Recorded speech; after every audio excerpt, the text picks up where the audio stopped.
Hi, I was just reading the last Lasallian reflection, number 10, and it quotes one of my favorite lines as a small boy from The Little Prince. What is essential is invisible to the eye. It can only be seen with the heart. And that's essentially the title of this Lasallian reflection. Our heart is in the peripheries. I was reading this as I was preparing for this year's Pastoral Letter, and I just imagined, what if my heart was already in the peripheries? Would it change my view of the world? Would it change my lifestyle? Will it change the way I teach, the way I run the tasks that I have every day? Will it make a dent on our Lasallian educational mission? I kept dreaming about this, and at some stage, I also asked the if question. What if John Baptist de La Salle had this encounter with indigenous peoples in France and in the other parts of the world where they have been relegated to the peripheries? I imagined that his project of schools, the Lasallian response to the crises in education, would have made a big difference, would be very different from what we know it today. If we had that chance encounter as much as De La Salle had that chance encounter with Adrian Niel. This is at the heart of what I decided would be my pastoral letter for this year.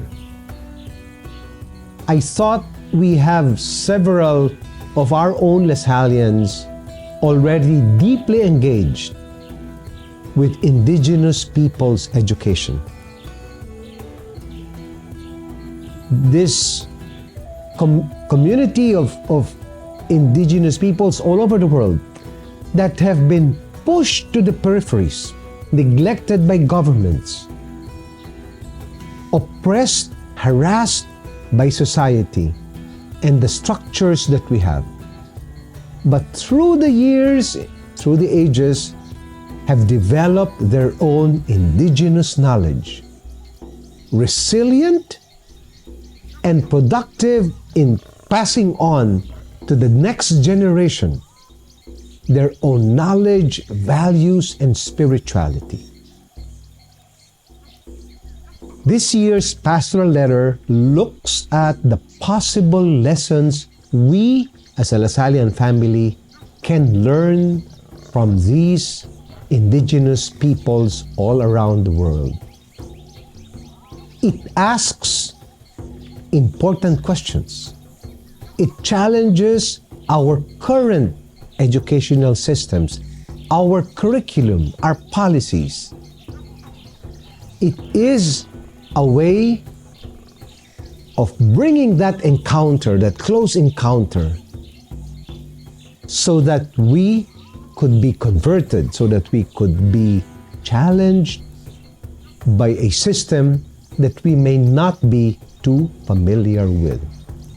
I invite you, my dear brothers, my very dear Lasallian associates, my dear Lasallian teachers, to look at our lives, our educational mission from the perspective of Indigenous peoples and learn from them the values, the knowledge, the wisdom, the spirituality that have made them resilient through the years and harbingers of good news to the many generations that have come after them.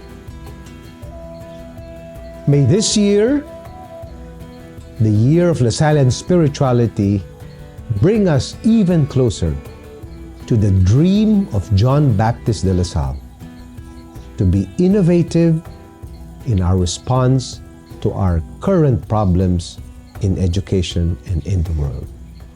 Happy reading, happy discovery of this newfound knowledge, a knowledge and a wisdom ever ancient, ever new.